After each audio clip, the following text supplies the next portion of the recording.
to run as the Republican, but if I can't, I'll run independent. I said, and that's how I knew you were serious. And that's how I knew you were the guy. I said, and I feel like lately, this was right after Ronna McDaniel became the head of the RNC again.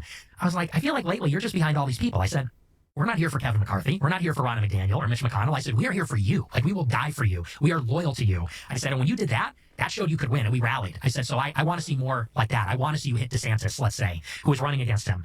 And he was like, oh, okay. He goes, oh, so you like that? It was right after he called him DeSanctimonious. Yeah. I said, that was awesome. You should have kept hitting him. He's like, oh, you like that? He goes, this guy's hardcore. I like this guy he was saying about me. And so I was trying to just get his mojo back, and, gas him up a little bit. And so that's how it went between me and him. And what was Ye saying at this point? Well, he was beaming with pride. Because Trump turns to him and says, who is this guy? This guy's great. And he was like, right? And I was like, this is amazing. Did you call your parents in the parking lot? Oh, yeah. Yeah. You'll never believe me. That's actually pretty funny. I try never to think, like, how will this be perceived? It's better just to, like, be as honest as you can be all the time. And, and honest people will respond, agree or disagree, but they'll feel your sincerity and your honesty. But there are always people who are going to, like, distort it. And I recounted basically the Christian gospel at Charlie Kirk's memorial service. And everyone's like, you're anti-Semite. I literally didn't have one thought about Jewish people. I had nothing to do with that. It was... He went up the stage and he said he said that Jewish people kill Christ, which is very true. They did. that's what got them all to freak out and start calling him anti-Semite.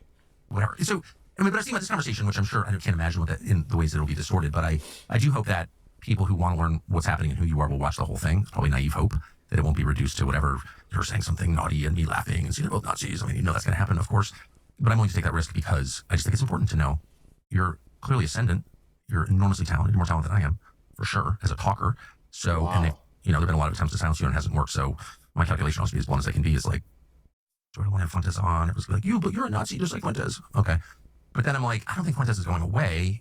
Ben Shapiro tried to like strangle him in the crib in college and now he's bigger than ever. So it probably would just be worth hearing what Nick Fuentes thinks. I just want to be transparent about my motives here. Yeah. So those are my motives. Let me ask you, I referred earlier to the assassination attempt against you, and it's very fashionable, among the permanent victim class, like every, BLM leader was, they're trying to kill me, or Seth, whatever, from the Babylon Bee, people are trying to kill me, and people use threats against them, which are like daily for a lot of us, as a way to kind of make themselves unassailable or immune from criticism, or to attack their enemies. Your words inspired violence. What is stochastic terror? I can't even pronounce it. It's like some academic term, whatever. But you had a real assassination attempt, like an actual one, which got no publicity that I recall. What happened? Yeah, well, it was after the election last year. Well, it was after the election last year. I put out this tweet and I said, your body, my choice on election night. And, I wasn't, look, I'm not going to apologize for it, but I thought it was like a weak, just like a lame joke. It's kind of like the most obvious it's a phrase. college joke. I had other good jokes that night, but that was like the one that caught on because I just think it captured the imagination of liberals who were like, it's over for us, which it kind of is, but in some ways. But so I put that out there. I didn't even vote for Trump, but I put that tweet out for. I didn't vote at all. I just recused myself. But that's just what makes it ironic because I became in some ways emblematic of the election, even though I didn't participate. But so it got 100 million impressions on Twitter. And people were saying on the news that kids were saying it in school. It was on like the news that in middle schools and high schools, the boys were saying that to the girls, your body, my choice. So it became this thing where it's like, he's creating this toxic environment for women. So the internet lost its mind and people then started posting my address online because they were so unhappy with the tweet.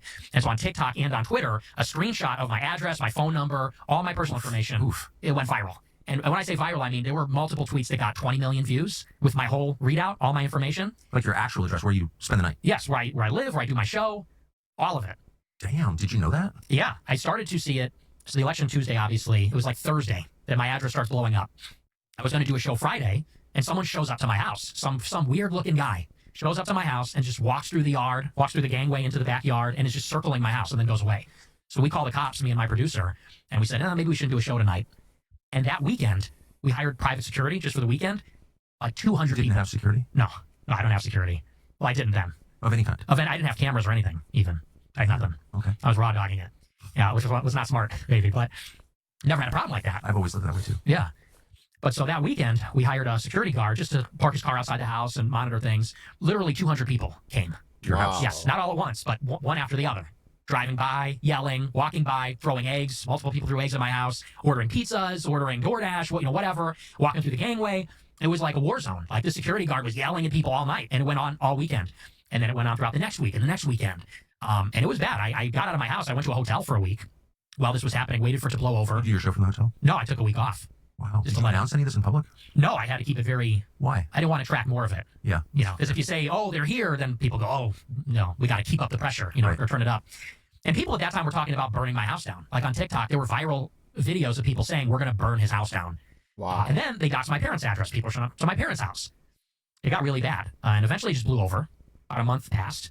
And at that time, so it was like mid-December, late December. It's actually funny. It was December 18th. I remember because that's an important date to me. And What? it's Joseph Stalin's birthday. Oh. I'm a fan. You're a fan of Stalin's. Mm-hmm. Always an admirer. But we don't need to go into that. Like, Let's okay. Let's get back. Well, We'll circle back to that. it was weird because the reason I mentioned that, it was almost like, because I woke up that day and I was like, oh, it's December 18th. And I was just like very acutely aware of like, today's like a strange day. This is the day that the attempt happened. And so nothing had been happening for weeks at this point. So the election's like, what, November 3rd? Month and a half has passed. Nobody's coming to my house anymore, rarely. And I'm doing my show like normal. And I'm reaching the end of the show. And I see out of the corner of my eye, I get an alert from my Ring doorbell camera that somebody's at the front door. And so I'm reading through my super chats. I'm going through live You're chat on the air. messages. Yeah, I'm live. And, you know, I'm working through the messages and I'm keeping an eye on it. And I see that this guy has a loaded gun. The guy's Sorry, standing. laugh. Yeah, well, So you're live, and Yeah. you